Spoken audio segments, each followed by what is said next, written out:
That's right. It's Monday night. Sports on the Hill podcast, True Radio Network, coming to you live from the lab, episode 234, season 6. Coming to you live from the lab. We got Robbie G back in the building after taking off a couple of weeks with doing some family things and wishing a happy anniversary to him and his wife.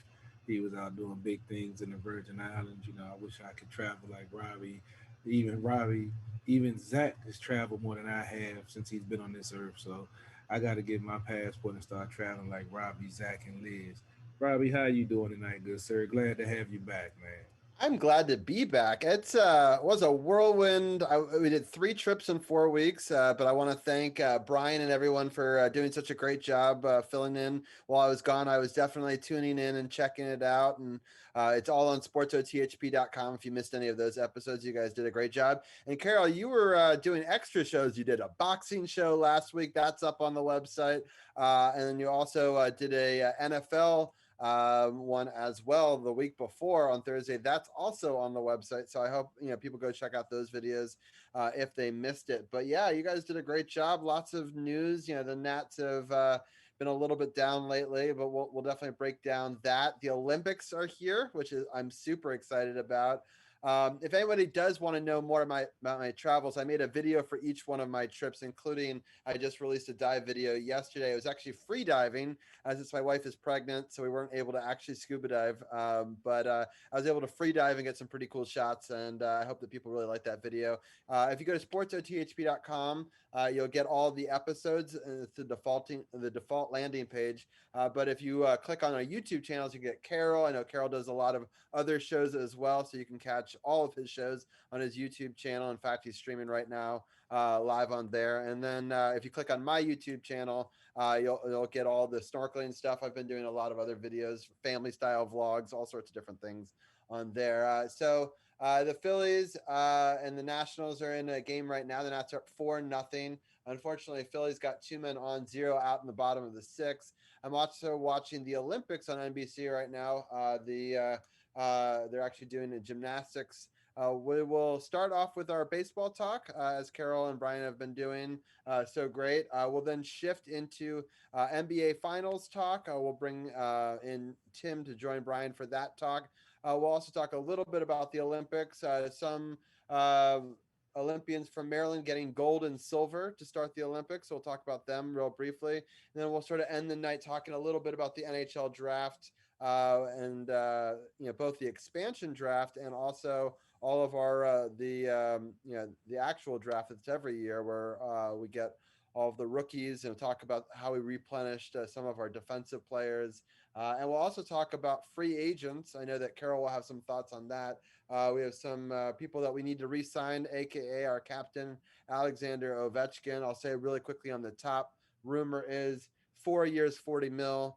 I think that's fair. I wish that he would take closer to 8 to give us a couple extra million to work with. Right now, we're right up against the cap, but we'll talk about that at the end of the show. We may have to move a player or two. Some players might be coming back. There's rumors that Braden Holtby reunion with the Washington Capitals, the right picks are being made. So it's one of 5 possible destinations for him right now. So lots of different stories going on in the NHL. We'll break all that down at the end. But before we get into all that, first of all, Carol, how are you doing? And then second of all, let us know about we've got some extensions that happened today. And I know that training camp is just around the corner. Yes, indeed. Yes, indeed. Yeah, today was a day full of adversity in the life of a car salesman right now. So yeah, it's been a rough day. I done had a couple of adult beverages, so bear with me tonight. I'm not sure what might happen. I haven't been on the air in a while, so I'm gonna try to keep it together tonight as long as we're on the air. But yes, on a happier front, we have extension news for the Washington football team, which training camp opens tomorrow down in Richmond. Unfortunately, I won't get a chance to make it down there this year like I did 2 years ago. Had plans going there last year, but the COVID protocols wasn't able to make that happen. So unfortunately, they're only going to be down there for a week this year. Then they'll be back up in Ashburn for the rest of training camp. We had a extension announced today of Jonathan Allen, defensive lineman. the first of the first round picks for the defensive line that the Washington football team has made over the past 5 seasons. And it was a 4 year, $72 million deal with $30 million guaranteed. And as I always say, the money guaranteed is not counted against the cap. So you basically got him for 4 years, 42 million. It's a little bit over 10 million a year for what he's done for this team. You have to lock him up, and unfortunately, Philly has just came closer with a three-run home run Oof. to make it a 4-3 game. And when I saw Austin Voth coming into the game, I already had a bad feeling. And then when Bryce got on, and then they hit the double to put second and third with no men out, and then now a three-run home run by Hoskins, and it's a 4-3 game after the Nationals put together a nice inning and get a four-run cushion, and there's still no outs in the bottom of the sixth. So the rain on that parade of the extension signing, unfortunate home run given by Austin Voth, and yeah, this has been the story of the Nats all season. Get a lead, the bullpen or the pitcher can't hold the lead. They took Ross out for a pitch hit situation. He was pitching well. I'm not going to criticize Davey, but I'd left him in there.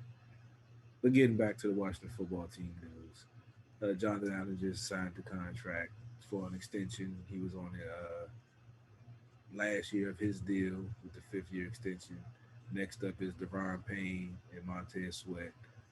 You have to remember Brandon Sheriff is under the franchise tag. Looks like 9 times out of 10 after this season he will be most likely leaving the team. So that frees up another 18 million under the cap. That hopefully the team will be looking to re-sign Deron Payne and extend him also because you want to keep this defensive line together, as much of it together as you can.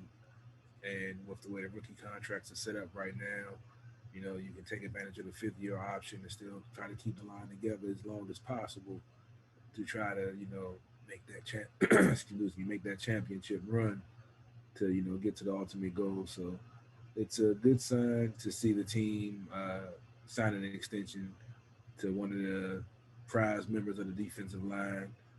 I saw a lot of reaction from the fans talking about he overpaid and they shouldn't have did that. And what about Deron Payne and Sweat?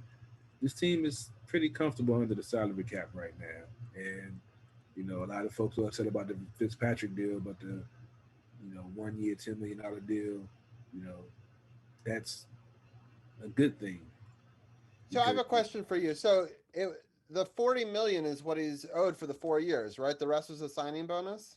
yeah, the rest is guaranteed. When they do guaranteed money, that money doesn't count against the salary cap per year. So if he signed a $72 million deal and he gave $30 million in guaranteed money, that means it's really a 4 year $42 million deal, which breaks down about 10 point. So why wouldn't teams guarantee more? So that way they could count that less towards the cap. Well, some teams do that, like what we've seen with Aaron Rodgers. I think he got like 70 million guaranteed on his contract. It was like 140 million or something like that. So some teams do that, but it's more of a salary cap situation where I guess they're mapping it out the way they do because we have some undrafted free agents and we have a lot of rookies on the team and young players that still on their rookie contract. So their numbers aren't really that high. So right now they're looking down the road because you still have Montez Sweat coming up. You got Deron Payne coming up. You got Tim Settle coming up. So, and then you're going to have Chase Young coming up in another 4 years, 3 years now because he's going into a second year. They exercise a fifth-year option. So, along with the salary cap, even though there's supposed to be a big jump with the revenue, with the contracts that's been signed, is what I'm hearing going into 2023 after, recovering from the COVID stuff. Hopefully it continues to stay that way. And they say that the salary cap is going to take a big jump going into 2023. Will there be more money available? So I think they're just, setting themselves up to re-sign some of these first round picks that's going to be coveted. Granted, we're not going to be able to keep all of them, but you want to keep the key pieces. And even though some folks think Jonathan Allen is, has been overrated, he's, listed as one of the top defensive tackles in the league on Pro Football Focus, which studies every snap, every play, and breaks it down. So you can have your opinion, but he's graded very high against the rush, against the pass, and being a defensive lineman. So you have to set the tone for the other young guys to see that, hey, they're going to take care of me. Because if you recall back, there's been several years we haven't re-signed our first round picks and they've gone elsewhere and played well and got Super Bowl rings. Kendall Fuller, with the Kansas City, got a ring. He's back here now, but we've seen this over and over again. He wasn't a first round pick, but draft pick going somewhere else and flourishing, and getting the ring and getting the payday, and our team still where it is. So it's a good sign. Camp starts tomorrow. I can't wait to see all the So competition. basically, he got the exact same contract he had before, right? He was going for 10 million, Jonathan Allen before, and then but with the Yeah, pretty guarantees much. taken I away. mean, the rookie deals are pretty much signed, still delivered for first round picks. So there really isn't much negotiating when you sign your first contract. When you sign the 5th year option, it's like 120% onto what you are already getting as a rookie, maybe like 120 to 150%, something like that. So when they get a chance to be a free agent, most of them want to test the free agent market unless the team puts a contract like this in front of him. And him being a young defensive lineman, he's now 26. So he's getting established. He's good. He's a leader. He isn't that vocal leader, but he's a leader on the field. And they felt like it was key to lock him up. And I think Deron Payne will be, the second guy to get locked up because they want to start showing the guys that they're drafting that, hey, you produce, we're going to take care of you. We don't want you going elsewhere. We want to, lock you up and let you be, the player that you can be here where we draft. We draft you for a reason. That's to be with this franchise. Cool. So unfortunately, we got a man on second in this Philly game. It's a 2-0 count right now, one out, bottom of the 6th. Philly's creeping in here. Let's unless there's anything more breaking news with the Washington football team, let's get into some baseball talk. We're gonna bring Brian in here for that, and I'll let you guys chop it up. I've had a busy week training a brand new puppy, so I haven't seen as much baseball. But I am excited to sort of hear your breakdown. I know that the week started off well, but it kind of got a lot worse. And I know the Orioles really gave the Nationals some trouble here, especially in that weekend series. But Brian, how are you doing? I'm doing great, guys. How are you guys doing tonight? I'm doing all right, Brian. Watching this game right now by Austin Voth and coming off of that Yeah. unfortunate sweep by the last place Orioles. I'm and the day I had today, like I said, I'm already 2 shots in and already 2 beers in. So I don't know what might happen tonight, man. I don't know. I don't know why they took out Joe Ross, man. I wasn't a great decision in my book. He was pitching really well, and you take him out. I understand trying to score more runs, but I don't understand. Joe Ross was pitching really well, and take him out while he's cruising. I don't think it's a good decision by Davey. Yeah, that's what kind of had me scratching my head. I understood, like you said, the inning before they had some things going and decided to pinch hit for the pitcher, but he was locked in. He was looking like one of his better starts of the season. And yeah, Davey, I know if it was Max or if it was Corbin, he would have second guessed about it and kept him in there. But I think Davey's trying to find something. He's trying to get this team on the right path, especially after getting swept by the Orioles. So I'm not really too mad at him. I'm more mad at Austin Voth than Davey because this dude, I mean, he's had many opportunities to solidify himself as a starter. Now they put you in the bullpen and you still, giving up home runs like you're the starter. I'm like, how many chances do you think you're going to get? And now in a crucial game against the Phillies, who's in second place right now it's a closer game than it has to be because he comes in once again and is ineffective. It's a frustrating thing to see. Yeah, man. I feel your pain. I feel your pain. Trust me. Yeah, and I'm going to be winging it tonight because I didn't get a chance to take my notes because, as I mentioned, I had a rough day today. So tonight I'm going to be winging it. Probably won't get a chance to share it to the groups because I got to look it up on my phone. So it is Yeah, what it I'm is. actually going to run and grab my phone real quickly so I can share to a couple of our groups. But you guys keep going.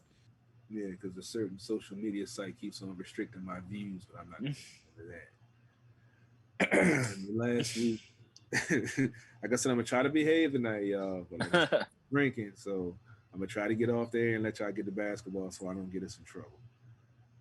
Last week the Nationals went 2-4. We were hoping this team would go undefeated last week with the schedule they had against the Marlins and the Orioles, two last place teams. But unfortunately, things didn't turn out the way we had hoped.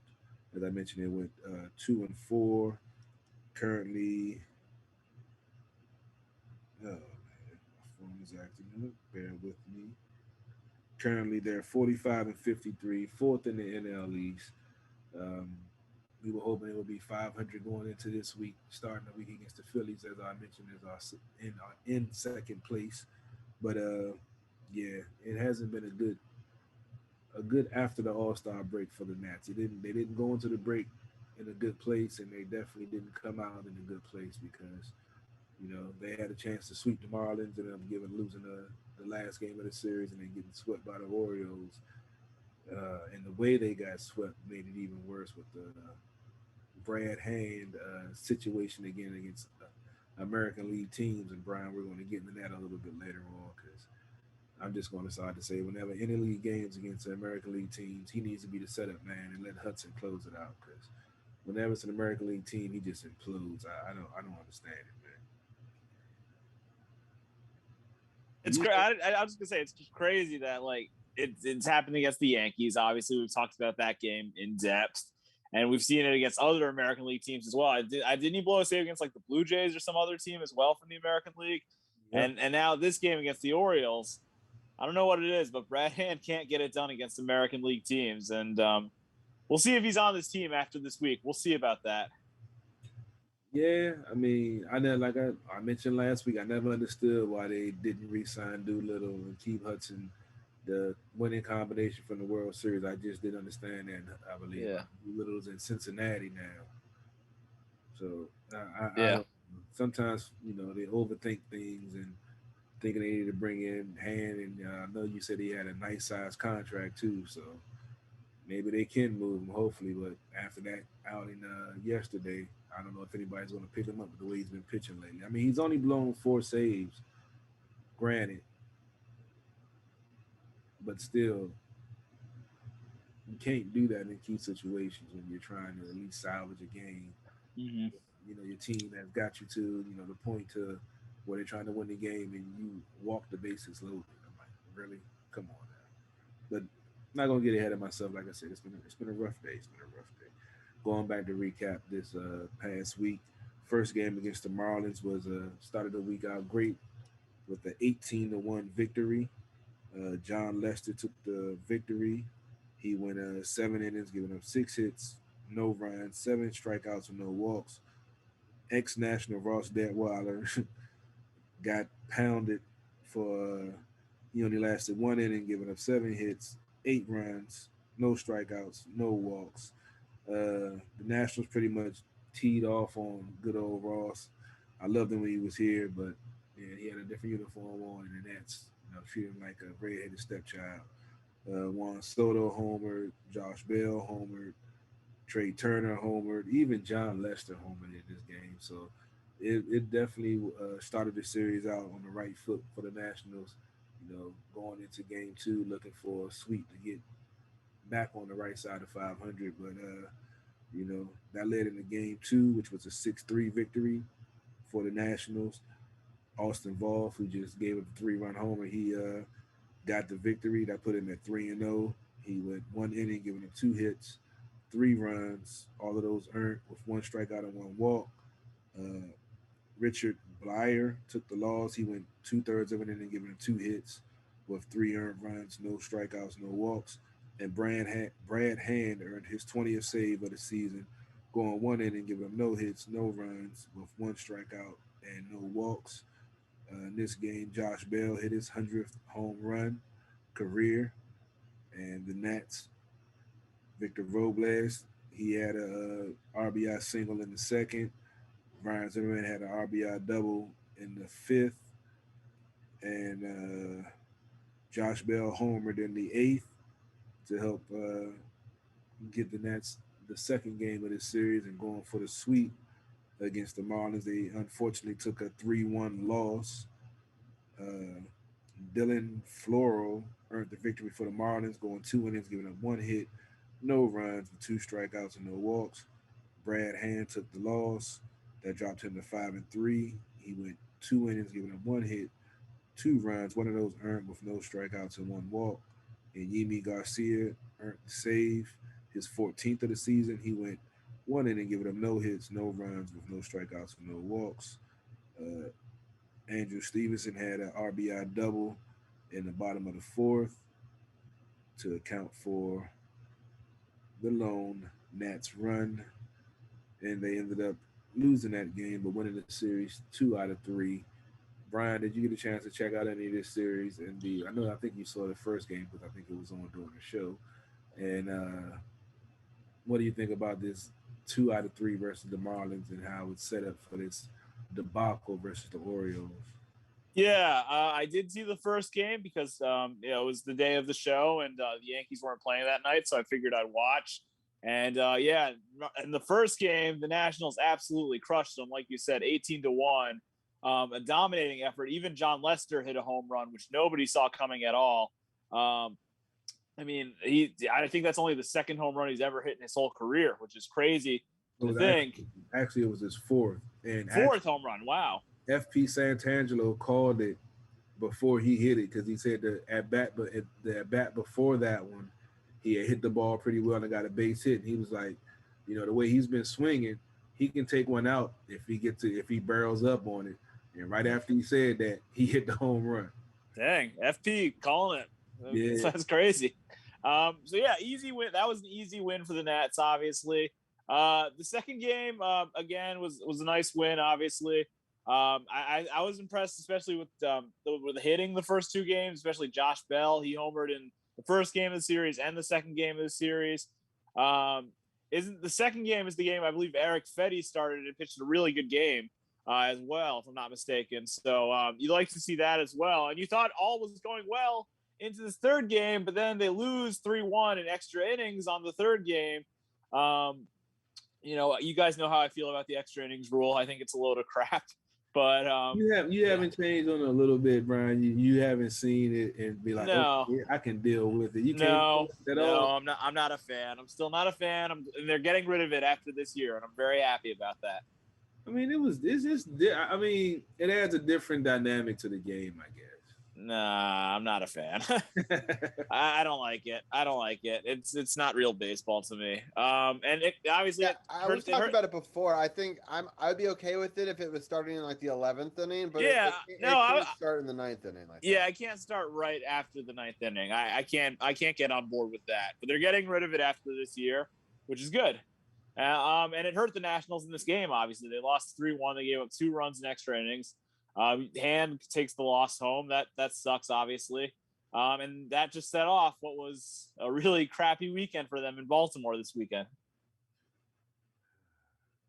I don't even want to talk about this. I don't even want to talk about this series because it was just horrible. One, for the fact that Max couldn't pitch, and then the so-called trade rumors come out, and I saw actually another post come out today saying that he isn't going to invoke his no trade clause if he is to be traded. So I'm not sure how I feel about that. Robbie, how do you feel about that? I mean, I don't want us to trade Max. I wanted him to retire in National, so I don't want us to I wanted us to keep Trey as well. I don't know. I feel frustrated because I understand those are very valuable assets, and so it could be very tempting to move them. But I would still rather build a team around those guys and maybe shed some of the other contracts. But I don't really know the answer. I don't know who people really want, or if you can make enough moves, or if honestly it's just to shed some players and then to restock the minor league so that way you play for futures. There's some talk that our minor league teams are a little bit bare, and maybe I think I saw a stat somewhere saying that we were bottom 5 in the league in prospects currently in a minor league. And so there could be some need for trying to get some prospects back if we truly don't think that there's anything left of this season. But it's tough because you're sort of in that spot right now where I don't know. I don't know. I mean, Brian, do you think we should be in sell now mode? Well, I would not trade Trey Turner. Absolutely not. I would keep Trey Turner at all costs. I think he's a player you absolutely want to build around. And same with Scherzer too. I don't know why they trade Scherzer, especially like some of the rumors I've been seeing. Like they want to trade him to the Mets. Like that makes no sense. Why would they trade him to the Mets? Why would they trade him in the division?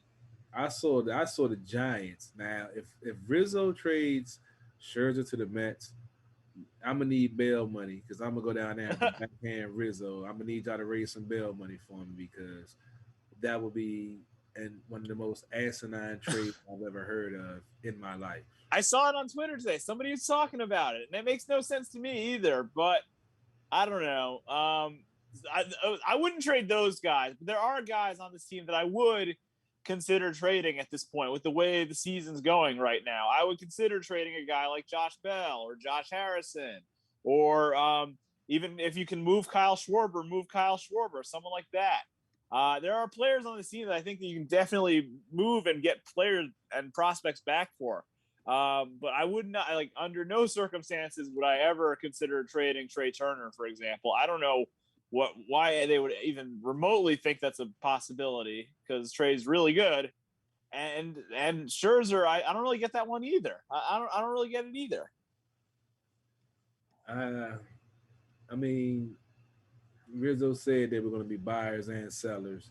That was before, the 2 and 4 week when they were coming out of the All Star break and were hoping to, get on a positive swing like we've seen this team do before. So, I mean, as y'all mentioned, the prospects have been there. We have traded some of our prospects to, get players to, put a band-aid on a broken leg in certain situations. So, I mean, if like I said, I can't ever see trading Trey. I was upset when they let him go the first time and were able to get him back. And he was a key member of the team. He's a 5'2" player. I mean, just look at what he's done so far this season. I mean, first time All Star. I know his stock is high right now, but I'm not sure who they have behind him who they think could do what he does. But he's not easily replaced with what all he does in the infield and at the plate. And Scherzer, I mean, like Robbie said, after he signed that deal, that with the deferred money that he'll be getting paid to like 2035, I figured he was going to retire national. And I mean, you know, like I said, Rizzo has done a hell of a job since he's been here. I'm not going to question him on, until I see what, comes out of it. If they do trade him, what they're going to get for him. But I can't see trading those two guys either. I mean, it just, yeah, I can't. Nah, I don't want to see that. Let's get into this 3-game set against the Orioles. It's currently still 4-3, top of the seventh, 2 men on, 2 out, and an unfortunate line out by Josh Harrison that didn't get out the infield, but if it did, it would definitely would have been a run scored. But middle of the seventh, Nationals up 4-3 still, going to the bottom of the seventh. And hopefully Voth, that's right, Voth, they took Voth out. They got Finnegan in there. I like Finnegan. He's been back off the IL. But going I back think it's Clay, actually. I think it's Sam Clay. Clay, Yeah. I'm not really sold on him, but he's pitched well, but I really don't have the confidence in him. Finnegan, I don't know why. I like when he comes in because he pretty much dominates when he comes in there. Clay sometimes can give up a home run or two. So Yeah. yeah, so it's a little worry. But let's get into this unfortunate sweep in the Battle of the Beltway versus the Orioles. The first game was a 6-1 loss. Paul Fry earned the victory for the Orioles. He went 1 1/3, giving up no hits, no runs, with 3 strikeouts. Patrick Corbin continued on his inconsistent season, drops him to 6-9. He went 5 1/3, giving up 5 hits, 5 runs, 4 of those earned, with 4 strikeouts and 1 walk. Josh Bell homered to account for the lone run for the Nationals. The second game of the series was a 5-3 loss. Matt Harvey, ex-Met, earned his fifth victory of the season, going 6 innings, giving up one hit, no runs with 4 strikeouts. John Lester, who filled in for Max Scherzer, uh, took the loss, dropped him to 3-5. He went 5 innings, getting up 3 hits, 3 runs with 2 strikeouts and 1 walk. Dylan Tate earned the victory for the Orioles. Earned the save. I'm sorry, his second. He went 1 inning, giving up 1 hit, no runs with 2 strikeouts. Um, Juan Soto hit a solo home run in the seventh, and Trey Turner had a RBI single in the eighth, and just 2 RBI double. I'm sorry, and that accounts for the 3 runs for the Nationals. And the final game of the series where the Nationals tried to salvage and at least win one of these games went into the ninth inning with a lead, and unfortunately, Brad Hand found a way to have a flashback to, I guess, the playoffs when he imploded and did the same thing this game. Cole Sulser earned the victory for the Orioles, going the third of an inning, giving up no hits, no runs, no strikeouts, no walks. Brad Hand earned the loss, and I say earned the loss because he definitely earned it by walking the bases loaded. He dropped to 5-4. He went a third of an inning, giving up 1 hit, 2 runs, no strikeouts, and 1 walk. I don't know. Didn't he walk the bases loaded, Brian? It's saying 1 walk on here. No, that's right. He gave up a hit and then Oh, there he was did one give walk. me. Yeah. Okay. Excuse me. As I said, I've been drinking earlier, so I had a bad recollection of that It game. all happened really fast, so it kind of felt like he walked the bases loaded, I Yeah, guess. I had a bad feeling when he came into the game off the break because I looked and saw it was an American League team. I was like, 1 run. Now, if it was a 3-run lead, he's going for the save. Okay, I feel a little bit better because David had time to take him out before he gave up all 3 runs. But the 1-run lead against the American League team, I have no confidence with this guy whatsoever. Daniel Hudson came from Toronto. I had his utmost confidence in him when he came in the game. He did blow some saves, but for the most part, he came in, handled his business, and did what he's supposed to do. I haven't felt that comfort level with Brad Hand whatsoever at any point in this season. And it looked like we just got breaking news on the Capitals front. Brendan Dillon has been traded to Winnipeg for a pair of second round picks from the Jets. That just came through not 2 seconds Yeah, I'm reading about it right now. ago. Interesting.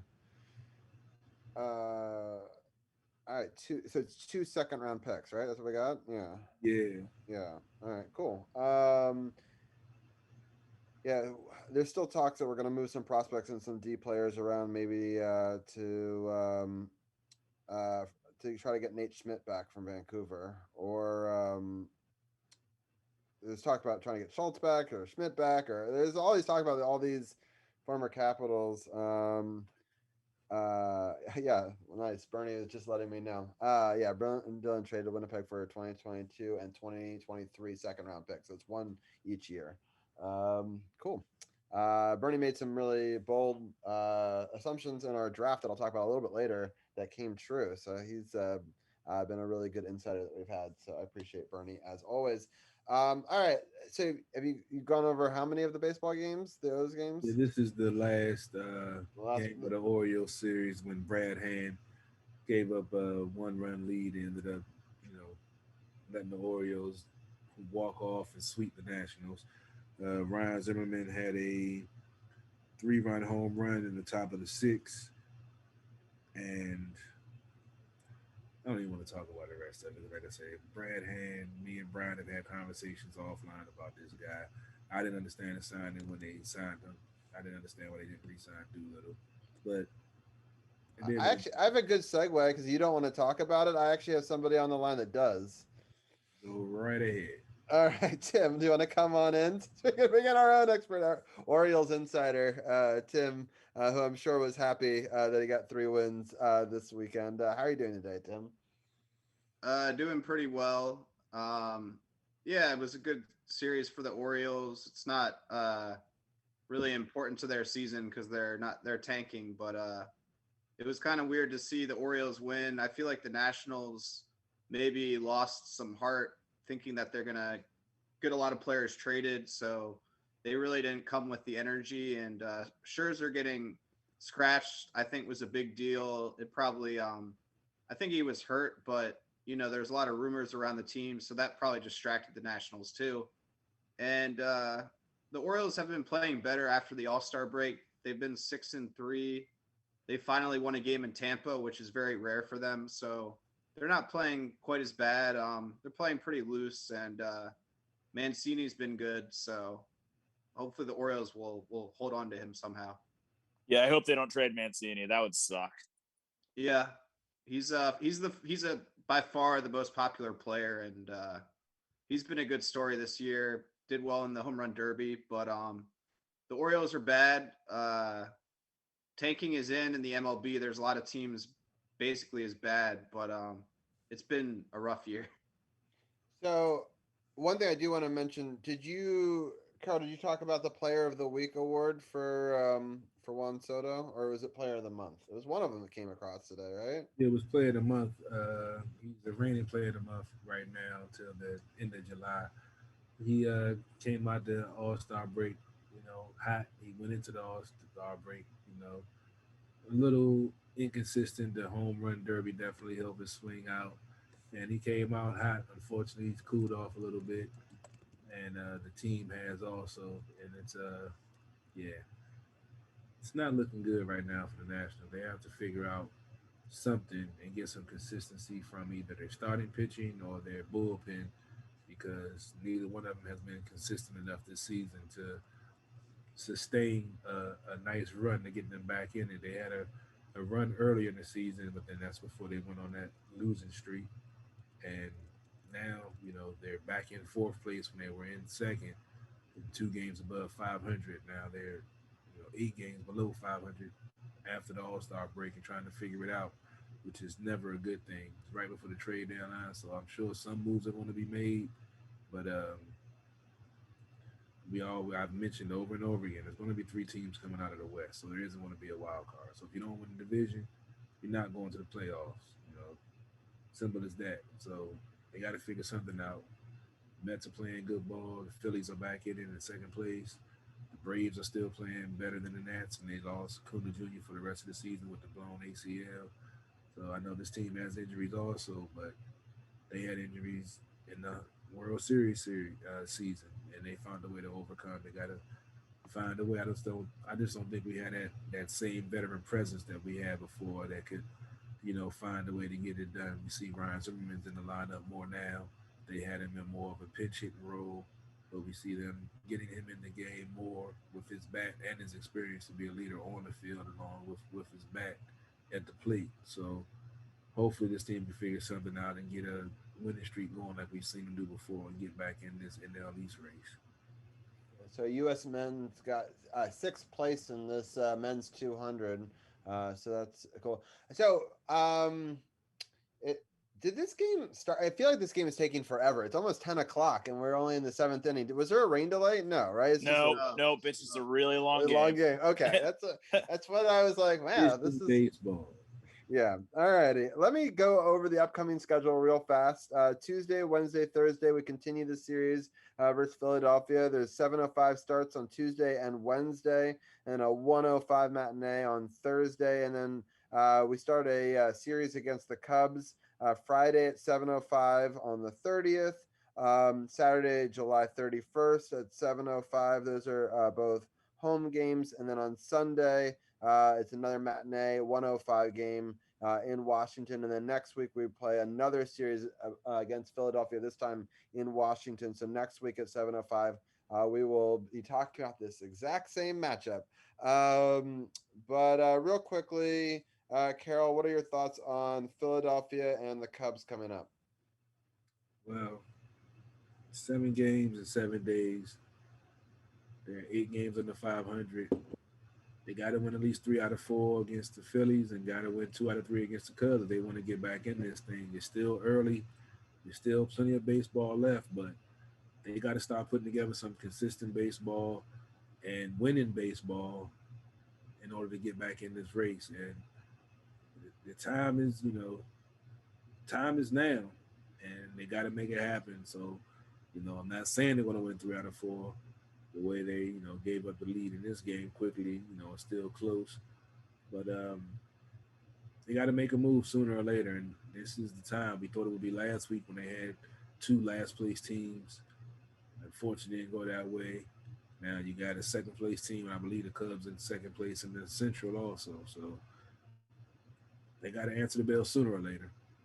Right. So one thing I wanted to note, you notice how there was 7 games in 7 days, as you said. They actually don't have a day off until August 9th. They play every day between now and then. So, there isn't an off day to get things right. They just got to kind of have to find their way. And some interesting matchups. There'll be Philadelphia, and then it will be Atlanta, and then the Mets, and then Atlanta again. So, I mean, if they want to make moves in the division, they're going to have to beat some of these divisional opponents. Um, Before we end this segment, Brian, any final thoughts on Philadelphia? And then I'll get Carol's thoughts on Chicago. The Phillies series, like Carol said, they really got to win 2 out of 3 to have any chance to get back into this divisional race. At the bare minimum, 2 out of 3, if not a sweep. Otherwise, they really got to consider selling, I think. And as far as the Cup series goes, I'm assuming my foot's feeling well. I'm going to be going to the game on Friday. And it's kind of interesting because the Nats and Cubs could be looking very different by the time that Friday game rolls around. The Cubs are kind of in the same boat as the Nats, where they might be sellers, they might not be. They're kind of like trying to decide what to do. So both of these teams could be looking very different by the time the series rolls around on Friday. I'm looking forward to it. But these teams could be very, very different squads. Yeah. I'm actually going to a baseball game as well on Friday, but I'm going to see the Frederick Keys. I'm taking Zach for his birthday, and we're going with Tommy and Denise and Liz as well. So we're excited. We're big Frederick Keys fans. We got to go to their first win of the season. Sadly, they're no longer affiliated with the Orioles or any of the major league teams, but they're still a fun watch. So I'll give you guys an update. I know that people are dying to know about how the Frederick Keys do, but I'll let you know next week on that. I'm excited that you're going to get to go. I've yet to actually go to a Nats game. It's funny. I've been to a Frederick Keys game since this whole thing started, but I have yet to go to a Nats and Orioles game. So I have to make that happen here soon. Carol, your quick thoughts on Chicago for the weekend series. I said they gotta win at least 2 out of 3 to get back in this division race. Luckily the Mets haven't pulled too far ahead and they still have a chance, but they gotta do it now. Simple as that. Yeah, that was a good strikeout right there to end the 7th inning. The guy was running, but it was a nice pitch, and they got out of that jam I right told you there. I like Finnegan, man. I like him. Yeah, so they're He's holding been one consistent. one run lead, so it's tight. We'll definitely give more baseball updates throughout the rest of this. Carol, any final thoughts before we switch gears and talk a little bit of NBA Finals and bring Arun in? No, pretty much just gonna sit back and watch the Nats game. If anything happens, I chime in, and I'm gonna just sit back and enjoy my cold adult beverage. Sounds good. All right. All right. We'll let Carol enjoy the baseball game and root on. I also have that on. I also have swimming on. We'll talk a little bit of Olympics. We're going to bring in Arun right now on video. Let's see if this works. All right. I am going to share my screen. Hold on. Let me see. It's been a while since we've done this. All right, so we're going to switch to the NBA Finals view. And let me do one more thing and exit full screen there. And that should work. All right, I did it. I remembered. All right. First of all, Arun, how are you doing tonight? Not bad. Going through some NBA withdrawal, but at least there's Olympic basketball. Yeah, we'll talk about that. We'll talk about both this and Olympic basketball because It's interesting. We hadn't lost a game in a very, very long time. And unfortunately, France beat us. But before we get into that, I know that you guys have done a great job of breaking down and joining Brian to talk about the NBA Finals. I've been watching all your great roundtables, so I appreciate you guys for carrying on without me. It's been a very exciting NBA Finals. Phoenix Suns were up 2-0. Kind of thought it was going to go a very specific direction in this series. And then Giannis put on some black Air Force Ones, and some people think that changed all the luck in the series.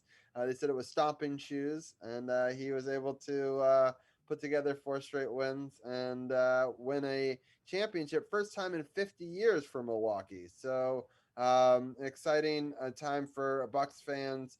You guys have broken down games 1 through 5. Great. I won't rehash any of that other than going into this last game. Milwaukee obviously had a 3-2 lead. I'll break down the scoring real quick. We'll talk about some of the players. Obviously, one player in particular stood out.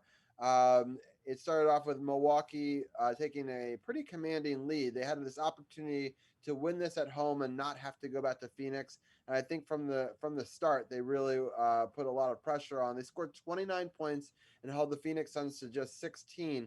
But the Phoenix Suns were not done. They outscored them 31-13 in that second quarter. And in the third quarter, Milwaukee outscored them 35-30. But it was still very close. And it was close all the way up into the final 2 minutes of this game. About 2 or 3 minutes left, I kind of thought that Milwaukee was just going to pull away with it. It never got a big gap, but I just didn't think that it was necessarily in doubt either. But Milwaukee was able to outscore 28-21 in the fourth quarter. Obviously, Giannis had an incredible game. His story about from getting injured to coming back to then being a dominant force in this series. 50 points in a series clincher is incredible. He had 2 assists and 14 rebounds. Chris Middleton played well at 17 points. Drew Holiday had 12. Lopez had 10. Bobby Portis, many Wizards fans might remember, had 16 points. It was a cast of characters that helped Giannis, but it was really all Giannis. And then on the Suns side, Chris Paul did play well, but scored 26 points. A couple other players did okay as well. Devin Booker put up 19. Not necessarily bad numbers, and it wasn't like that they got crushed. It was only a 7-point victory in the end, but I just kind of felt like Milwaukee came in, asserted themselves, and kind of dominated. I'm going to get each one of your guys' take on this game, and then your overall take after that on the Milwaukee Bucks and their first championship in our lifetime. I'm going to start off with Brian and get his take on this performance and this final game in the NBA Finals. Yeah, this is obviously an incredible performance by Giannis. The Bucks scored 105 points, and he scored 50 of them. I mean, just incredible effort. But what I think is most impressive is we've always talked about how much Giannis really sucks from the free throw line, but he was 16 of 18 from the line in this game. His best performance from the free throw line probably ever. And it was incredible. And I was impressed with Middleton. I think played well too in this game. Really, it was Giannis and everybody else. But I was impressed with Bobby Portis.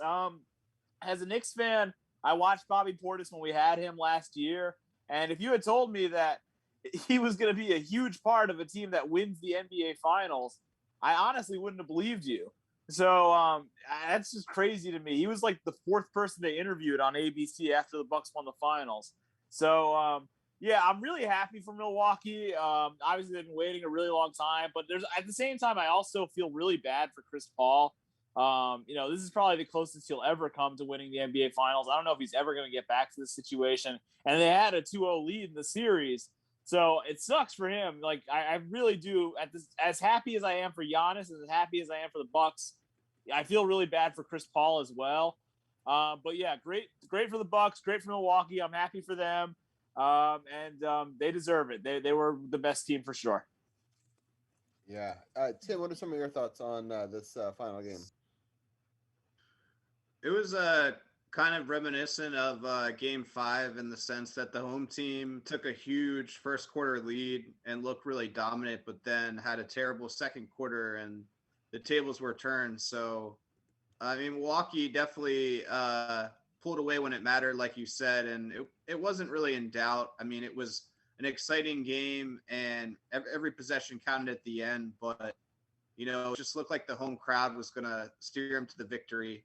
But I mean, I clearly Milwaukee just was way more mentally tough this year than past years. I think they needed those crushing losses to really come through the adversity this year.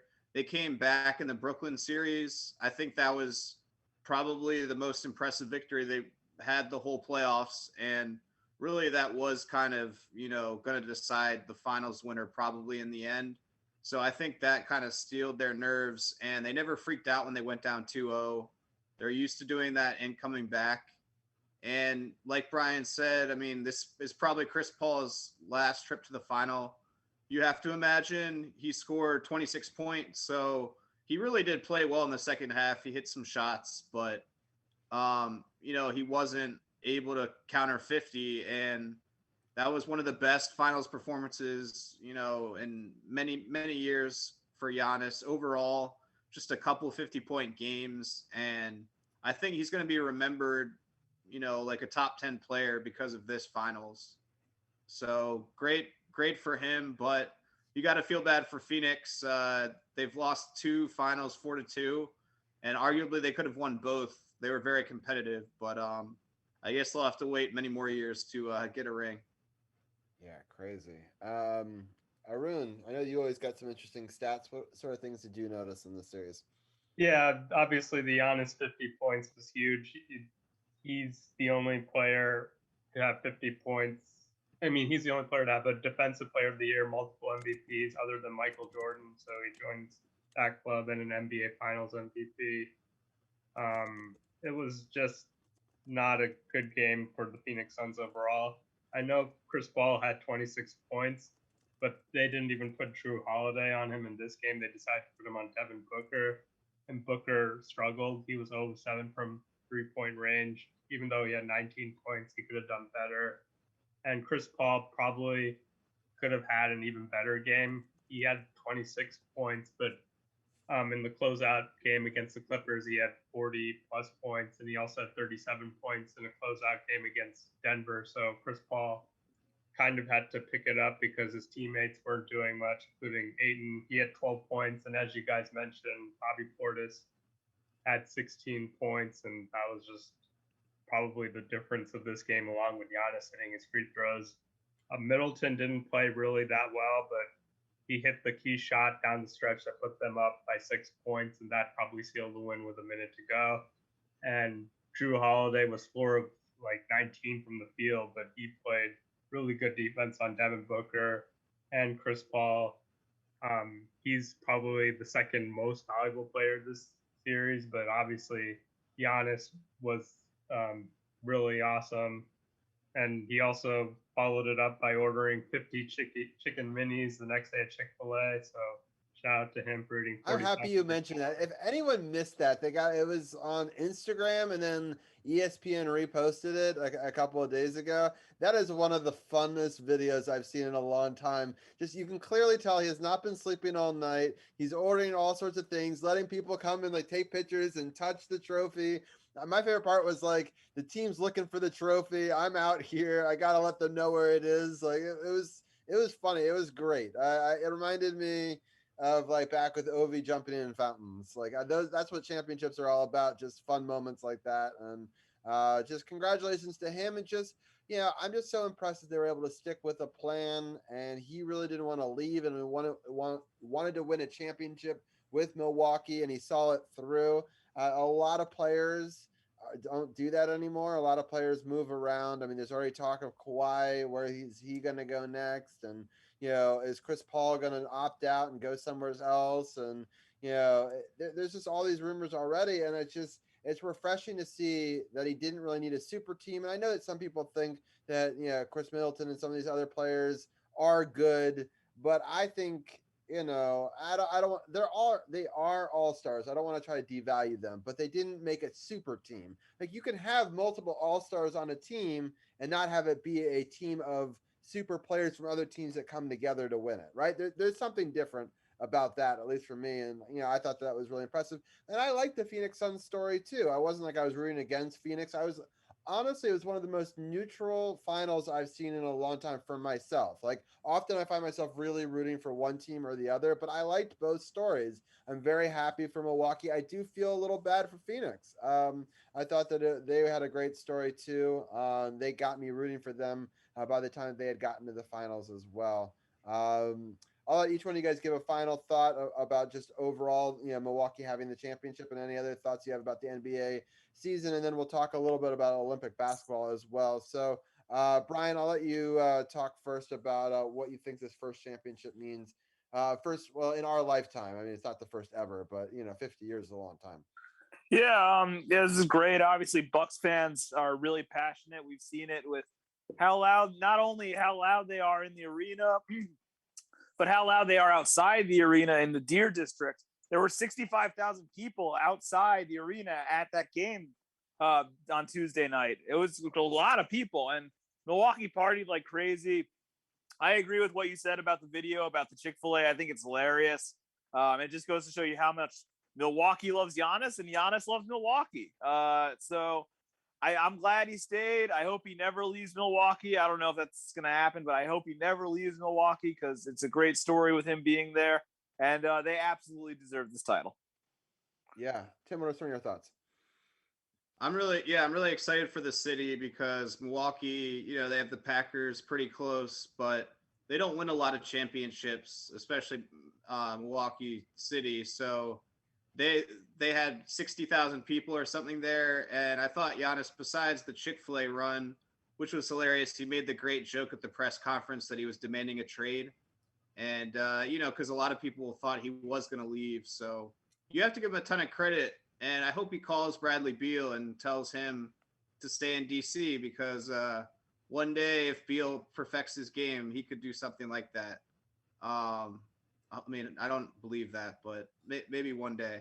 So I'm just glad that it wasn't the big teams, the Lakers. No offense, teams like Golden State again. It was refreshing to have two teams that rarely make it this far. Like you said, both cities are great stories. Either city winning would have been kind of heartwarming. So I thought that was kind of exciting, and then it was a great series. The only thing that could have been better is if it went to Game 7, but at the same time, I'm glad that Drew Holiday got on that plane because he was the only good American yesterday. So good for him. Right, I agree with that, and also, it would have been sad for the Bucks to win in Phoenix. Like, the only way that story ends right is if Phoenix wins in Phoenix. So, I was happy that the Bucks were able to win in front of their home fans, and so that was kind of cool. And the city erupting and all that. But I agree with you. I just wanted more basketball at that point. I was kind of hoping for overtime, but it was close at the end, and it was exciting. Arun, any final thoughts that you have on this NBA Finals? Yeah, shout out to Dante DiVincenzo for getting a championship ring, even though he didn't play. It's the second championship I believe he's won that he's been injured, one at Villanova as well. And Giannis, great performance, all-time great.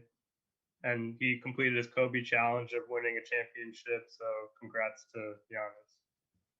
Yeah, for sure. All right. So I know that some of you guys haven't really watched the Olympics that much. Have all of you guys watched the NBA side or the basketball side of the Olympics, or not any at all? I'll start with you, Brian. Have you watched? You said you just watched basketball. Is that right? I watched Team USA. Yeah, I watched the game against France. Yeah. Unfortunately. Tim, did you watch that game? No, I mean, I know what happened. I followed it. Okay. So. Have you watched any Olympics at all? I've watched some highlights. Like I work with several people from the Philippines, and they won their first ever gold medal today, female weightlifter. So that's kind of cool. I watched that video randomly at work, which was fun. Yeah, that's cool. That's one of the things I like about the Olympics is it's kind of random. Like sometimes I'll find myself watching a sport that I would never ever watch before, just on a whim. I haven't watched as much of the Olympics this week just because there was so much NHL draft stuff, which we'll talk about in just a minute. And my phone's been blowing up. I got a lot of information about some of these moves and how moves that we think might still be coming. So we'll talk about that at the end of the show. I know there's people actually commenting on Facebook Live wondering if we had talked about hockey yet. We have not really. We broke some of the news, but we'll talk a little bit more in a second. But I know that as the games go on, I'll definitely watch more of it. Arun, did you watch the basketball game? Yeah, I watched the U.S. basketball game and the U.S. women's soccer team win against New Zealand, but that's about it. Okay, great. So we'll talk about those things. Well, Tim, is there any other Olympic things that you would like to talk about? Because then we can let you go if you haven't watched the basketball game. I don't want you to have to talk about a game you don't know much about. But no, I mean, I'm just kind of sad that Ledecky got silver, but like we said this morning, she ran a great race. She went against a monster. So that's sad, but Maryland's still a dominant Olympic force. I'm very proud of my state. That's all. Yeah, so here's a headline, right? Third fastest time ever she took silver. So it's not like she did bad. And she actually had numbers that were close to what they were getting at Rio, I wanted to say. Because I think her time at Rio is the fastest time ever, right? I think she is the record. And so it was only just below that was who she lost to. And this was the best time that she had had in 5 years. So she did really well. And I'll just quickly mention another person from the state of Maryland, Chase. He won the men's 400-meter individual medal. He got gold in that, and he's going to be racing in the men's 200-meter individual medley. So people don't know individual medley means you do all 4 different strokes, and in this case, you do 400 meters of that in total. So it's cool that another Maryland person, he had actually said that obviously Phelps is his idol, and it's just kind of cool that some of the best swimmers in the world over the last 20 years and maybe of all time have all come from Maryland. So I just thought that's kind of cool, especially because we're a DMV podcast. So I did want to just mention that real quickly. Well, Tim, I really appreciate you helping to break down basketball all season long. And I know that basketball season will be around just before you know it. But if you always ever want to talk about any other sports, you're always welcome here. And and congratulations for the Orioles. I know Carol doesn't want to hear it, but I know that you're a big Orioles fan. So congratulations on that. Right now in the bottom of the 8th, it's 4-3. Nats are still up. There's 2 men on. There's 2 outs. So we'll see if they can get out of this jam. The count is 1-2 there. But Tim, thank you as always for helping us break down basketball all season long, and we'll talk to you soon. Yeah, thanks, guys. Have a good night. Have a great rest of the show. It was a good segment. Thank you so much. All right, so Arun and Brian, I'll let you guys help me break it down. I actually will be honest, I didn't get to watch this game, so I'll rely on you guys. I was shocked because Team USA was winning towards the end, but a big run by France kind of gave them the win. Brian, I'll let you give your take first on this game. You're right. USA did lead for a good portion of the game, but then just at the end, France went on like a 12 or 13-0 run and just really pulled away. USA just at times just did not look right. Like it just looked like they were just letting France take over at times. And I mean, guys, France is a good team. They've got Rudy Gobert, obviously, who was the defensive player of the year in the NBA. They got Evan Fournier, who seems to play better. A lot of these guys seem to play better on the Olympic stage. I'm sure we'll talk about Luka Doncic in a minute, but I mean, I was just really not impressed from USA in this game. I've really not been impressed with them over the last couple of weeks. Really, they've lost, including the exhibition games before this, 3 of their last 4 games going into the tournament. The chemistry just doesn't seem right. I don't know if Popovich is really that interested in the job, to be honest with you. He doesn't seem like he doesn't have anything to prove. So why would he really care that much about the job? So this is this is not like my biggest takeaway I came away from that game was like, this is not the dream team or even the redeem team. Like, these guys are not anywhere close to that level. This is an okay team. They might be good enough to scrape by and win the gold medal, but they're not like going to dominate the way any of those teams did. Was really unimpressed with them in this game. I'm sure Arun agrees with me. Yes. Arun, what are your thoughts? I'm pulling up the stats right now. Yeah, the U.S. took like an early lead. They're winning by double digits, and I felt like a lot of isolation ball in the second quarter, specifically by Jason Tatum. He was 1 of 7, I believe, in the first half. And I mean, he had 2 buckets, and both of them were like slam dunks, not in transition. And he was playing pretty awfully, and then France closed it pretty close. And then in the fourth quarter, the U.S. actually took a 7-point lead and looked like they were going to pull away. But then France went on a 14-0 run or something like that. And one of the plays, one of France's players got injured on the play, and the U.S. didn't drive the ball to the basket. Instead, they settled for a 3 and they missed it. It just comes down to maybe it's a different ball, and the U.S. can't really knock down the threes pointers that they're getting. Kevin Durant was in foul trouble trying to guard Rudy Gobert. Maybe Pop, that was a bad adjustment by him, having him guard Rudy Gobert.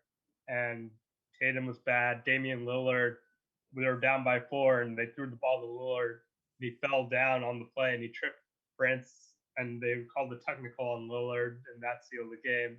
I still think the U.S. can win, but they have to take it more seriously, or at least knock down their open threes. They had a lot of good looks, and specifically guys like Tatum can't just jack up shots if they're not, isolation ball is not really going to work.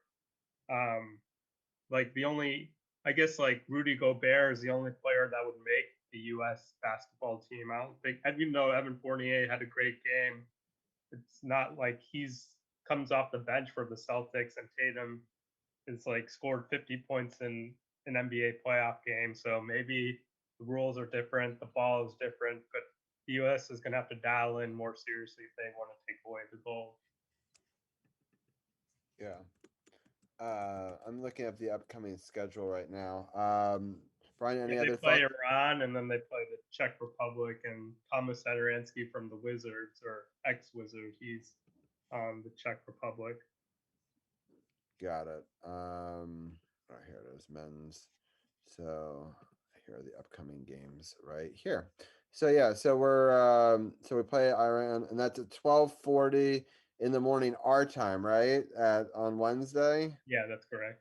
So okay, so 12:40 a.m. on Wednesday is the next game against Iran. We should be able to get back on track there. Again, that's our first loss in Olympic play since 2004. We also play is this right? Czech Republic, and that's on Saturday, and that's an 8 a.m. game. At least it's a game that's in a time that people can watch. I guess people could stay up to 12:40. I don't know how many are going to do that though. So that'll be an interesting game against Czech Republic. We still definitely have a chance to make it out of this preliminary round, which is all that really matters. And then it'll be interesting to see where it goes from here. Arun, do you know about who else would be a powerhouse? Who do you think is the biggest team the United States has to worry about in this tournament? The other team would be Australia with Patty Mills. Like, he plays like a Hall of Famer, like in international play. Spain, and they lost their first game. It says right here to Slovenia. Yeah, obviously Luka Doncic had 41 points. 48 or 48. Yeah. Spain beat Japan. Argentina lost to Slovenia. They don't really have to worry about Argentina. Yeah. Okay. Sorry. Australia. Yeah, they beat Nigeria. Okay, I see that here. And then Spain usually is pretty good. Are they? Yeah, Paul Gasol's on the team, and Ricky Rubio, and they have a lot of. I mean, Rui just dunked all over Paul Gasol because he's in his 40s, but they still play pretty well, and they've given the U.S. Do they have both Gasol brothers? I have to double check. All I know is that I know they did last time. I just don't know if both are playing this time. Yeah, so. I don't remember if Marc Gasol is playing or not. I know. He is. They're both listed on the roster here. So, Rookie Rubio. I know the Czech Republic have Jan Vesley with them, so that's pretty funny. Oh, that is interesting. Well, that's cool. So that'll be good. Well, next week then maybe I'll have you guys join me again, and we can break down how those two games go, and any other type of Olympics. Did either of you guys watch any of the other Olympic events? I'll just echo what Tim said about good Maryland swimmers. It's just really impressive that this tiny state can produce such great swimming talent. Like even with Katie Ledecky coming in second, like she's still amazing. I'm impressed by Katie Ledecky, no matter what. And obviously Phelps, of course, was a legend. So I just want to echo what Tim said. I think it's really cool that Maryland has a great swimming history. Yeah, I'm gonna stop the screen share there, and that way, if Carol wants to come back, that he can. But yeah, well, I'm sad that they lost that first game. I assume we'll break down 2 blowout wins to come back and win the group. I assume there's 3 games, right, in each of the group ones. Yeah, they reseed. So that'll be interesting next week. Arun and Brian, I'll let Arun have his first crack at it. Any final thoughts or things you want to talk about before we let you go tonight? Yeah, hopefully we'll see how it turns out this week for both the Nationals and the Wizards. Maybe since the NBA draft is coming up, it'll be interesting to see if the Wizards actually trade Bradley Beal, and the Nationals, if they trade either Max Scherzer or Trey Turner in the coming trade deadline. So that'll be interesting to follow. And no RG3 news. So thanks for having me on. Sounds good. All right. Thank you, Arun. As always, I appreciate your time and insight, and we'll pick your brain about some Team USA basketball, and we'll talk a little Olympics next week with that. So appreciate your time. And Brian, let us know what's been happening lately on your podcast. And is there? I don't. You drop shows on Fridays now? Is that right? Yeah, just Fridays. I did one last Friday. I thought it was a pretty good episode where I just talked about basically the Yankees, the NBA Finals. I gave a review of Space Jam 2, which I watched last week and actually didn't hate as much as I thought I would, honestly. So that's all on Friday's episode. This past Friday's episode, there's going to be a new episode coming out this Friday. I asked Arun actually if he wanted to be on it, so hopefully we're able to make that happen to talk about the NBA draft. That happens. I'm really looking forward to it, and yeah, it should be a good episode. And also before I get out of here, DC United won yesterday. Also, they won 1-0 over the Red Bulls, New York Red Bulls. Which is good, right? Because you don't like that New York I do team. not like the Red Bulls. No, right, exactly. So yeah. So that's good. All right. Well, that's. Well, I appreciate all that. I also appreciate you helping me break down DC United and soccer news as always. Team USA women's soccer, they lost their first game, but they won the second. They won their second game, so that's good. And they have a big one tomorrow against Australia. It's at 4:30 in the morning. 4:30, like this upcoming morning? In the morning, yes. Okay, well, so people, if they want to stay up another 6 hours, they can check out some women's soccer. And all right, well, I appreciate Brian breaking it down as always. Maybe we'll have you back on to break down some more Olympic basketball next week. And everyone, go check out SportsOTHP.com. Click the podcast partners button. Click upon further review with Brian Brennan and check him out. And I'm sure that you'll like it, especially if you're a fan of any of the New York teams or Space Jam, it seems. So, but we'll talk to you next week. Thanks for having me on, guys. Talk to you next time. All right, sounds good. All right. Take it easy, man.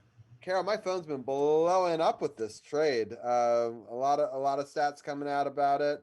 Let's talk a little bit of hockey here to end the show. We'll talk about some things that we need to address. One thing, I thought that OV would have been signed by Friday of last week. If I was a betting person, I would have been wrong.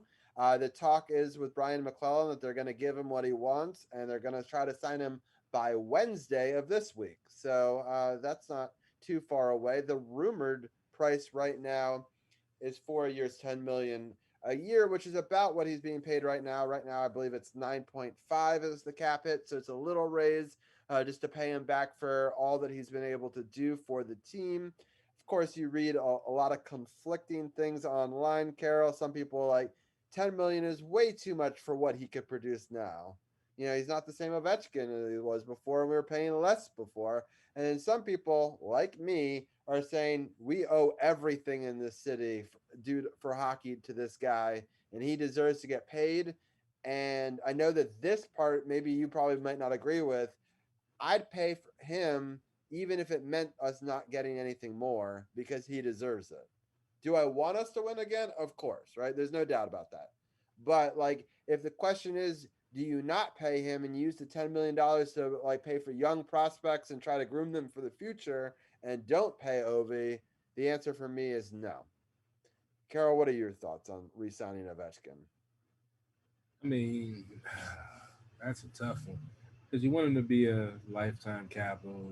He's brought the cup to the DMV, and if he still feels he can play, I say let him play. $10 million. I know the hockey salary cap isn't as plentiful as the NFL salary cap, so I know that's about 8% of the cap, 10% almost. So I mean, I see your point. I would rather pay him than see him go somewhere else and continue to do what he does, score goals, and then potentially, get the record for all time goals scored. So I mean, I see your point, and he still has plenty in the tank. He's still, still being able to score and do what he does. They know when he's in the OV office that it's coming, but they still can't stop it. So as long as he has that, he's a deadly weapon on the ice, and hey, gotta pay the man to do what he does. Right. So, just to give people a couple of numbers that might not understand salary cap in the NHL, which many people don't. Right now, our projected cap space is at $13.6 million. So you pay him 10 million, you're left with three, right? 3.6, right? Not a lot of wiggle room. You still got to sign Sammy, and supposedly we gave qualifying offers to Samsonov today. So that means we gave him, I don't remember what the number was, but it's a number and the ability that if somebody else puts a higher number on the table, that we would match because it's restricted, I believe, free agent. So, but it basically means that we get number one negotiating rights with him. But another team could put in, I believe, an offer to bump up the price. But I'm not sure about that. I know that you could do that in the NFL. Um, Most of the players we got to keep in this draft. Let's talk about expansion draft for a second. The Kraken unfortunately took Vitek Vanacek, which I was hoping they wouldn't do, mostly because Vitek Vanacek was a very low cap hit number for us. So if they'd taken anybody else, that would have given us a little bit of cap relief. But because they took him, and we didn't have Samsonov under contract yet, it kind of left us with only some of the goalies that are in the like Craig Anderson and the Henrik Lundqvist of the world that are like injured reserve and stuff. So we don't even know what their situations and how they're going to be going forward. But we have not re-signed Zdeno Chara, for people who are paying attention to last year's stuff. And actually, no, we don't even have Craig Anderson or Lundqvist under. That's right. But we do have a lot of people that are non-roster. Connor McMichael, and there's other people in the minor leagues. We did have a draft this weekend. We took 4 defensive players, including a Brent Johnson, which I think is hilarious, right? And it turns out when they were interviewing him, they're like, "Are you any relation to the other Brent Johnson that played for the Washington Capitals, who's on like post games and he was a goalie?" And he said his parents may have actually named him after that Brent Johnson. And so, but he won't confirm or deny, and the parents have never given him a straight answer. And so he challenged Tariq El-Bashar to interview his parents and get the real story out of them. So we'll see that story obviously come out in the near future.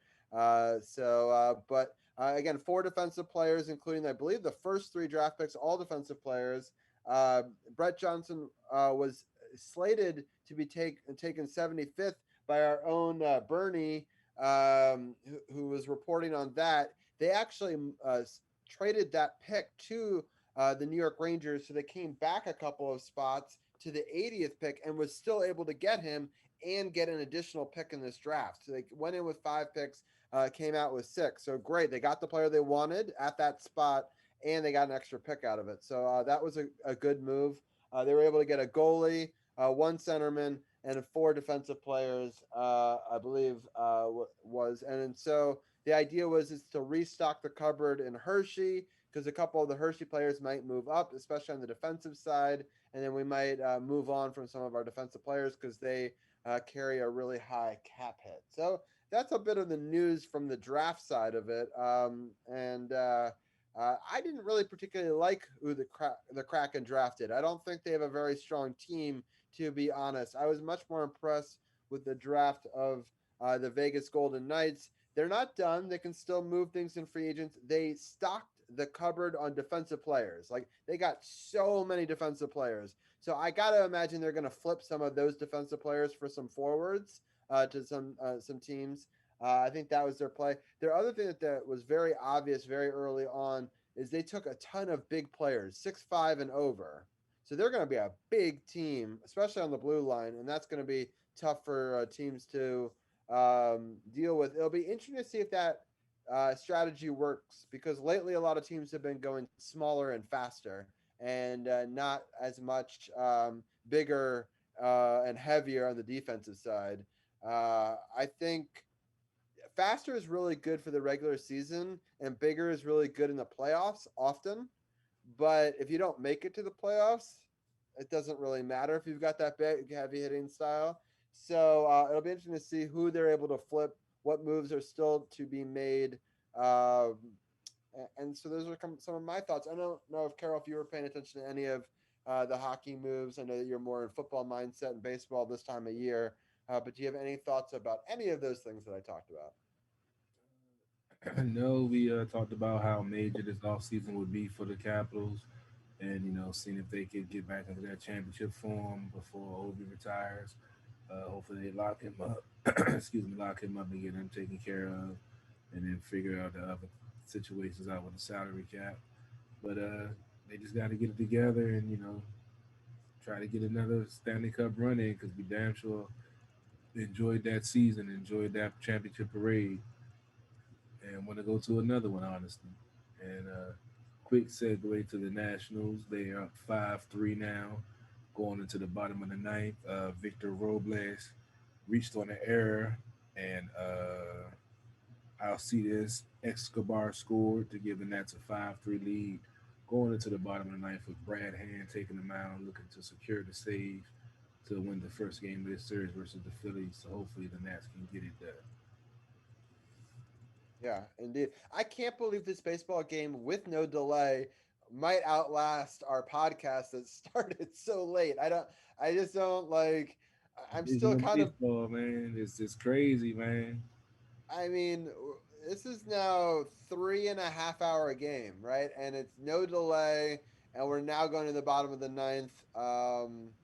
And we got Brad Hand on. It's tough because I really wanted this game to be over and in the books before I left. I wanted to know how this game turned out. So we might just stay here and cover this bottom of the ninth inning live, because I really want it in the books, right, Carol? I mean, Hey, man. Hey, look. I already told you how I feel about Brad Hand. I've been drinking. I'm trying to keep us on the air now. I told you it's not an American League team, but I really don't have that much confidence. It's a 2-run lead. But if something happens, yeah, well, you better get the beat button ready, because I might be dropping some F-bombs and some other things on the air. Right, there you go. It'll make for some good clips for Twitch. We'll put it that way. So. Yeah, man. I really don't have no confidence when this dude takes the mound, but we're going to see what happens. 5-3 lead, bottom of the ninth. And I'll tell you real quickly, we got Tom Cobble was referencing the last pick at goalie. The dude is 6'6", and he credits Andre Vasilevsky as his greatest influence. So it's always good to have a big goalie in the pipeline. We'll see what we do with goalies. A lot of goalies that we've liked in the past might be available via trade or free agency. We have Philip Grubauer, who might be available. Braden Holtby, a return and a trade might be there. Oh, shit. Is that fair? God damn it. Lead off double by Brad Hand giving up. Yeah. Oof. That's not a good way to start. Maybe I'm regretting this decision right off the bat. But you can watch us be really mad live on air to end the show. And then Tom says, "How come the Nats can't beat the O's?" It's a good question. I'm not sure what the Orioles have, but the Orioles have kind of done this all season, where they've come around with some timely wins on their end. I'm not exactly sure why they have to come to us. But who knows? That's a tough one. But all right, Carol. So real quickly, we'll watch baseball. We'll talk a little hockey while we watch a little baseball. What are your thoughts on Kuznetsov? Do you want to give him another shot at this, or do you want to move him and see what we can get, and see if we can get a couple players in return for him? Like I said last week, I was surprised that they, protected him and didn't let him go. But like you said, with his contract, probably nobody would take him anyway. Well, so it's interesting because I was looking into that a little bit more, and I wanted to talk about that. So it's a good segue. I don't know. I originally thought, oh, he's got a no trade clause, so we had to protect him. But it turns out you have to have a no move clause, which they're different in hockey. So a no trade clause means specific teams that you decide that they can't do it. But if that team didn't exist, then they're not on that list. But there was one player on the Washington Capitals who has a no move clause. And do you know who that was, Carol? Want to make a guess? Ovi? Well, no, because he's not signed. Oh, Backstrom. There we go. Very well played. So Nicholas Backstrom's the only one who had a no move clause, and we had to protect him. So that's a fun fact that Gil let me know about that I didn't know. So it turns out even if you got a no trade, you could still be picked up in an expansion draft. So that's a good, interesting little tidbit. But I agree with you. I think that the problem is he still has value, right? And so the question is, do you give up that value for nothing, or do you try to trade that value? And they gambled, and unfortunately, I think lost because I think Vitek Vanacek is a really good player. Oh no! Yeah, that's what I'm shaking my head at. Brad Hand with a wild pitch, putting the Secure on third base with no outs. Yikes! So right now we're talking birthdays on Twitch chat. Carly just turned 25. She's one of my moderators. We got Champ, who's another one of my moderators in Twitch chat. It's his birthday on Wednesday, so happy birthday, Champ. What's up, Champ? Happy birthday, bro. And so that'll be exciting. I know he's doing a show, I believe, at 7 o'clock on his channel. So on the True No Spots, I'll give a quick shout out there. And then I know that Carly, I'll give a quick little shout out for her since she's modding for me as well. I know that she just moved into her tiny home up in Maine. So she's going to be doing a mobile stream from the tiny home. I believe it's Wednesday and Thursday of this week at noon, but you can correct me in chat if I'm wrong on that. And Champ says, what's up to you, CP3? So again, we got 2-2 count, bottom of the ninth, man on third. A nice pitch. Like that pitch. Got our first out right there. Got him swinging. What are your thoughts on that pitch right there? About damn time. This dude, man, he makes it so dramatic every time he comes in the game, man. Why can't we just get a 1-2-3, close out? Yeah, let's go do this. He always has to make it difficult and make you bite your nails off and sweating for the last bottom of the ninth, man. So who's coming up to bat? Down 2 runs, man on third. Let's see this. It is none other than our old friend Bryce Harper. And let's see how this works for the Nationals. This is setting up badly. We'll I'm about to grab another bottle with Jim Beam. All right, so the first pitch is inside there to Bryce Harper. I don't think they're going to give him anything too hittable, to be honest here. First base is open. You cannot have the game-winning run come to the plate with 1 out. He has to get Bryce. That's what he's making the big bucks for. He has to get Bryce out, man. I'm sorry. He has to get him out. He cannot allow him on base in the winning run to come to the plate. Ooh, that was nice. You see that ball just spun and sunk right in. Of course, Bryce is going to complain about it, but that was a perfect pitch right over that corner. Oh, come on. I like the idea of Bryce like starting to talk a little shit here. That's going to help us get our next, call, hopefully. Right? Look at that curve. And it looked like it was going to miss. It started on the inside, and it looked like it was going to miss on the outside, but it just hit that outside corner. Again, bottom of the ninth, 1-1 count, 1 out. And that's her up 5-3. The Phillies have a man on third. Bryce Harper is at bat with our reset here. Ooh, he tried to put it in the same spot, but that time it was outside. Bryce didn't go for it this time. It's a 2-1 count.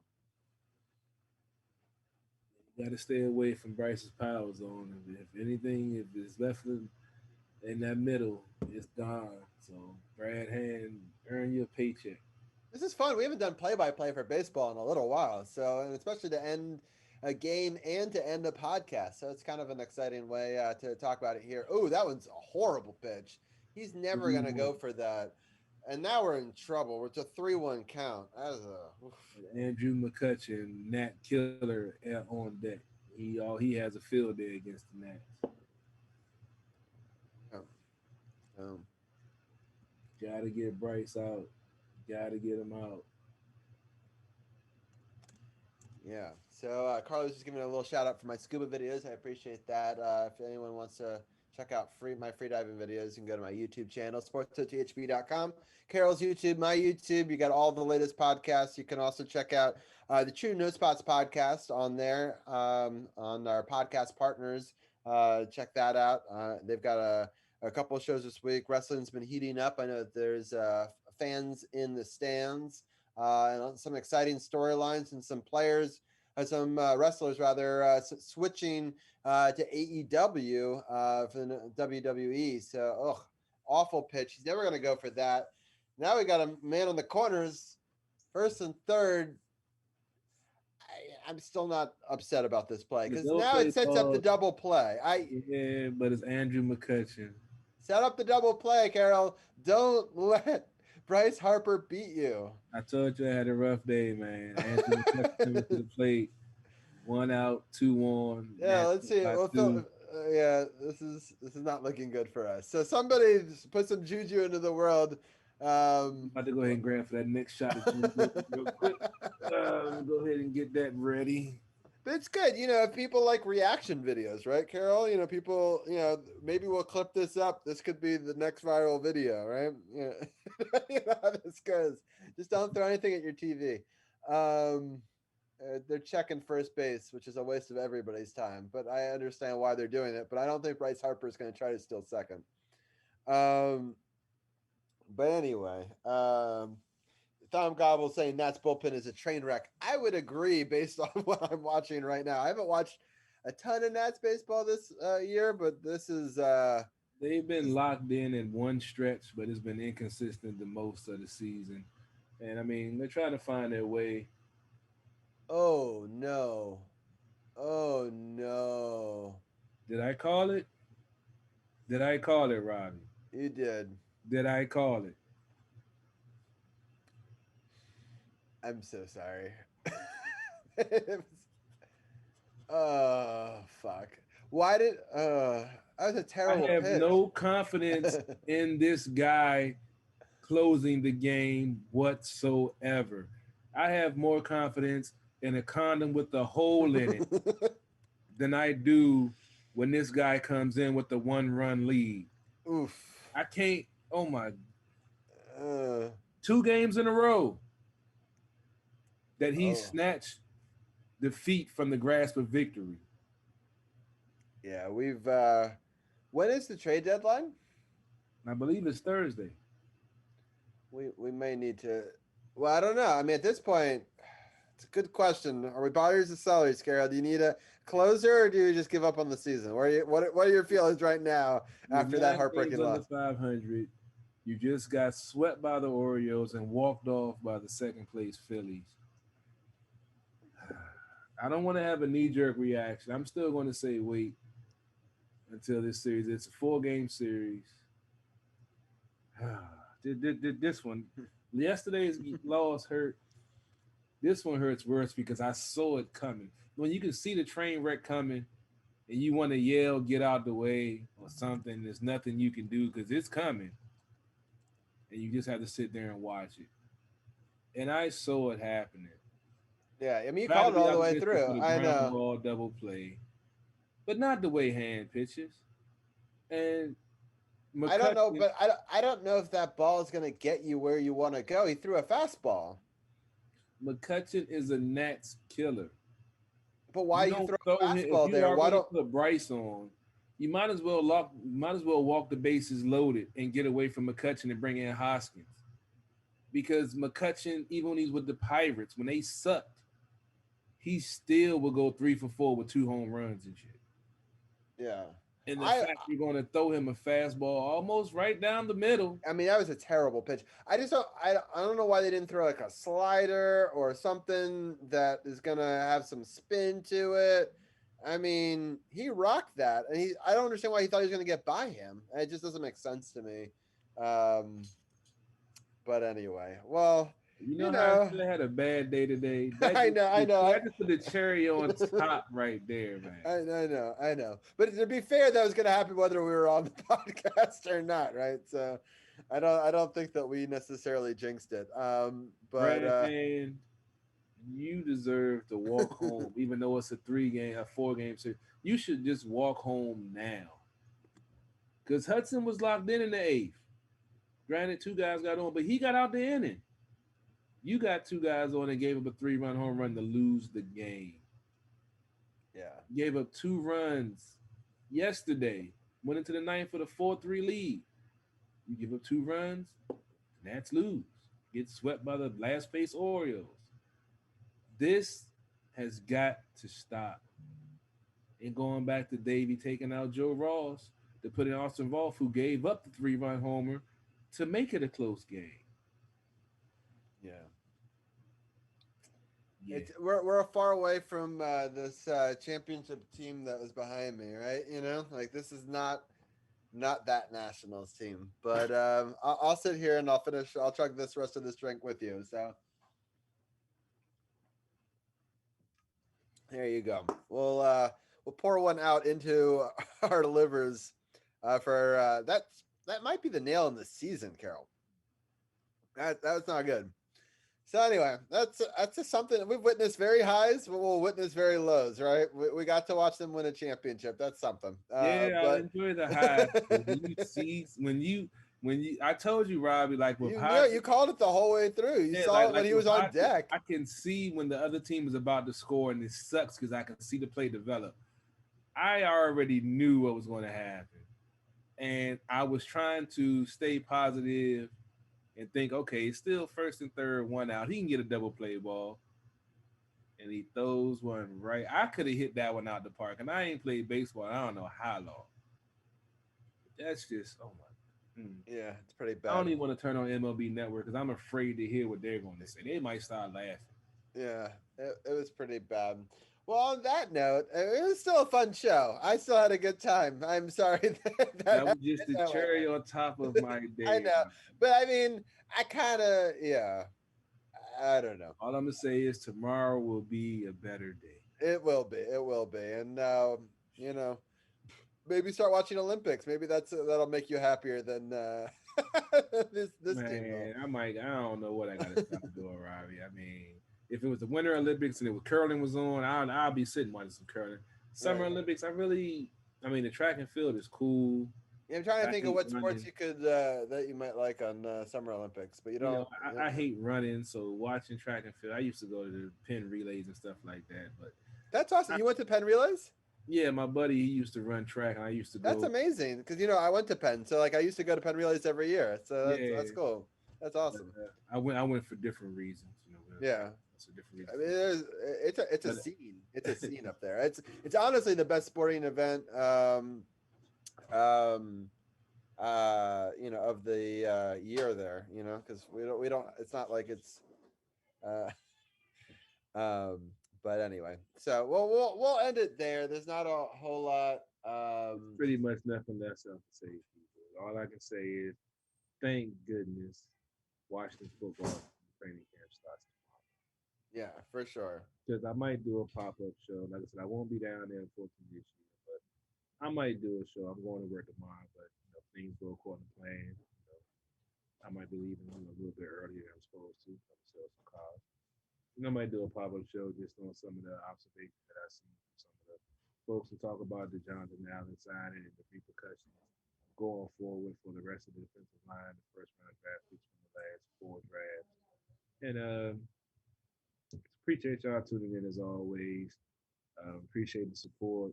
Go check out the website, www.sportsothp, for all the videos, merchandise, podcast partners, everything that we do. Stay tuned. We got some other things in the works.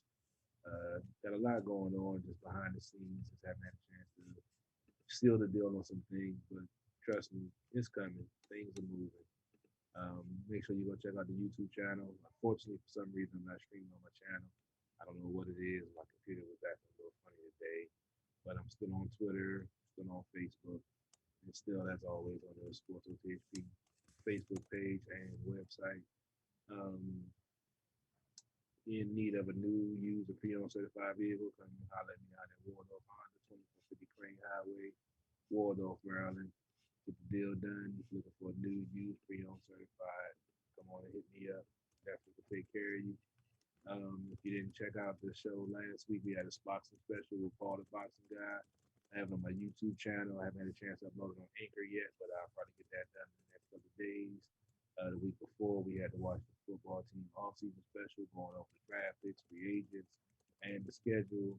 As I said, training camp starts tomorrow, so be on the lookout. I've reached out to a couple of local Washington football team folks, and stay tuned for an interview here or there. I'm not going to drop no names yet until I get a confirmation, but be on the lookout. We brought you a great interview with Julie Donaldson last year, and hopefully trying to follow up on that this year, along with reaching out to some of the other Washington football team personnel that or commentators or radio analysts or whatever you want to call it. So be on the lookout. Washington football team. That's what we do. That's what we started at the beginning, and always want to end with the Washington football team. As always, let me give a shout out Renegade 703. He just killed it down in Miami for a second show in 2 months down there. He did such a good job. They called him back down there again. I was supposed to be down there, but unfortunately, like I said, to sell some cars.